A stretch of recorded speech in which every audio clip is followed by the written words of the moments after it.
Hello दोस्तों, welcome back to new video. तो दोस्तों, जैसे ही हम आज सुबह चेक कर रहे थे, वेरियस न्यूज़पेपर चेक कर रहे थे, तो उस समय हमारे पास एक नोटिफिकेशन पहुंची। आप लोगों ने थंबनेल में भी देख ही लिया होगा कि हिमाचल प्रदेश राज्य चयन आयोग में जो 14 से 23 पदों पर भर्ती होनी थी, जिसके अंदर वेरियस डिपार्टमेंट के अंदर जो वैकेंसी फिलअप की जानी थी।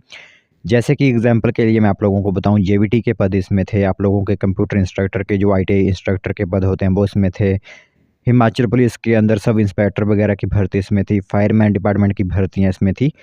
और 2 सालों से लगभग जो भर्तियां बंद पड़ी हुई हैं। तो आज सुबह हमारे पास एक नोटिफिकेशन पहुंची जिसमें कहा गया कि 1423 पदों को और लंबा इंतज़ार अब बढ़ चुका है। जी हाँ दोस्तों, आप सभी ने ठीक ही सुना। इसलिए यह खबर उन युवाओं के लिए दुख भरी हो सकती है जो इन तृतीय श्रेणी के पदों को अप्लाई करना चाहते थे, और उन्होंने सोचा था कि जल्द ही इसकी नोटिफिकेशन आउट करवा दी जाएगी, क्योंकि पहले तो ऐसा ही लग रहा था कि 1423 पदों को जल्द से जल्द जो है वो एडवर्टाइजमेंट कर दिया जाएगा। क्योंकि इसमें जो है वो एक विषय दिया गया था कि इसमें पुराने कैंडिडेट को ही मौका दिया जाए या फिर से फ्रेश ओपन जो है वो कैंडिडेट को भी इसमें रखा जाए, क्योंकि पहले भी लाखों के तादाद में इसमें कैंडिडेट्स ने अप्लाई किया हुआ था, और फिर से फ्रेश विंडो ओपन करने के बाद नए आवेदन यहाँ पर लिए जाने थे। लेकिन अब इंतज़ार बढ़ चुका है। क्या कारण रहा इस इंतज़ार बढ़ने का, वो मैं आप लोगों को इसी वीडियो के अंदर बताऊंगा। सभी कैंडिडेट जो फॉर्म भरना चाहते होंगे, जो इन सरकारी भर्तियों को देखना चाहते होंगे, वो सभी इस वीडियो को ध्यान से देख सकते हैं। तो दोस्तों, देख सकते हो नोटिफिकेशन आप सभी लोगों की मोबाइल स्क्रीन पर इस टाइम दिख रही होगी, और इसमें कमी किस जगह पर रही वो भी हम आप लोगों को इसी वीडियो के अंदर बताएंगे। ठीक है, तो देख सकते हो नौकरी के लिए बड़ा इंतज़ार। 80 पोस्ट कोड के 1423 पदों को भर्ती जो फिर से लटक चुकी है, क्योंकि राज्य चयन आयोग के पत्राचार अभी तक फैसला नहीं कर पाई सरकार। यानी कमी जो रही वो फिर से एक बार सरकार पर ही रही, क्योंकि जो आप लोगों को मैंने पहले बताया कि राज्य चयन आयोग ने एक विषय रखा था कि यहाँ पर फ्रेश विंडो विंडो जो होती है वो ओपन की जानी चाहिए, ताकि फ्रेश आवेदन वहाँ पर हो सके कैंडिडेट्स के। तो सरकार वहाँ पर अभी तक फैसला ही नहीं कर पाई कि इसमें करना क्या है। तो भंग हो चुके आयोग में 2 वर्ष पहले विज्ञापित किए गए थे पद, सैकड़ों ने किया है आवेदन। ठीक है, तो आप लोगों को पता है कि हमीरपुर कर्मचारी चयन आयोग को बंद हुए लगभग 2 साल हो चुके हैं। जब कांग्रेस सत्ता में आई थी, उसी समय जो हो इसे भी भंग किया गया था। वहाँ पर काफ़ी भ्रष्टाचार वगैरह हो गया था, आप लोगों को पता ही है उसके बारे में। तो अब आप लोगों के लिए यहाँ पर नया राज्य चयन आयोग गठित किया गया, और वहाँ पर 423 पदों को विज्ञापित करने के लिए यहाँ पर बात कही गई, और कंप्यूटर बेस्ड एग्जामिनेशन भी आप लोगों के यहाँ पर होंगे। एक कंपनी सीडैक जो चयनित कर भी ली जा रही है यहाँ पर। लेकिन अब तक जो राज्य चयन आयोग ने पत्राचार भेजा था सरकार को, अब तक उस पर फैसला ही नहीं हो पाया है।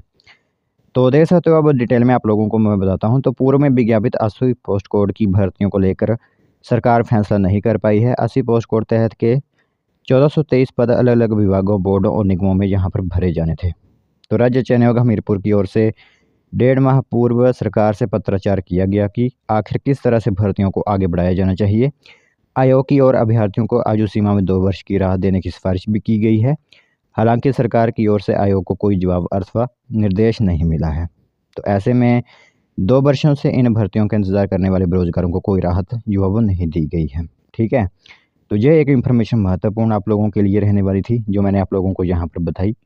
साथ ही साथ अब सरकार की ओर से राज्य चयन आयोग का गठन किया है। ऐसे में राज्य चयन आयोग ही भर्तियाँ प्रक्रिया जो होती है तृतीय श्रेणी की वो पूरी करेगा, और आयोग में अब तमाम भर्तियां जो होंगी वो कंप्यूटर बेस्ड यानी सीवीटी के ज़रिए ही आप लोगों की होंगी। ठीक है, तो विज्ञापन के बाद आवेदन कर चुके अभ्यर्थियों को ही सीवीटी का मौका यहाँ पर दिया जाएगा, अथवा नए सिरे से आवेदन जो होते हैं वो लिए जाएंगे। साथ ही साथ यहाँ पर अभ्यर्थियों को 2 साल की छूट भी यहाँ पर दी जाएगी, क्योंकि लंबित पड़ चुकी हैं भर्तियाँ यह काफ़ी समय से। साथ ही साथ जो हिमाचल प्रदेश राज्य चयन आयोग के सचिव हैं विक्रम महाजन, उनने क्या बताया है, वो कह रहे हैं कि सरकार से भर्तियों के सिलसिले में पत्राचार किया गया था, तो सरकार के निर्देशों पर आगामी कार्य किया जाएगा। आयोग में सिंगल विंडो सिस्टम भी जल्द ही शुरू होगा, और भर्तियों में आवेदन से लेकर परीक्षा तक परीक्षा प्रक्रिया जो होगी वो ऑनलाइन ही होगी। ठीक है, तो यह एक इन्फॉर्मेशन महत्वपूर्ण आई हुई थी अभ्यर्थियों से जुड़ी हुई, क्योंकि काफ़ी कैंडिडेट्स ने यहाँ पर पहले भी आवेदन किया हुआ है, और काफ़ी कैंडिडेट्स यहाँ पर नया आवेदन भी करना चाहते हैं। और अब इस तरह की अगर इन्फॉर्मेशन सामने आएगी तो वो एक हिसाब से निराशा वाली खबर ही होगी। अब एक बार फिर से हम आप लोगों के पॉइंट ऑफ व्यू जहाँ पर चाहते हैं वो कमेंट डाउन ज़रूर कीजिए कि आप लोगों का इसमें क्या कहना है, क्या तर्क वितर्क आप लोगों का है वो कमेंट डाउन ज़रूर कीजिए एक बार।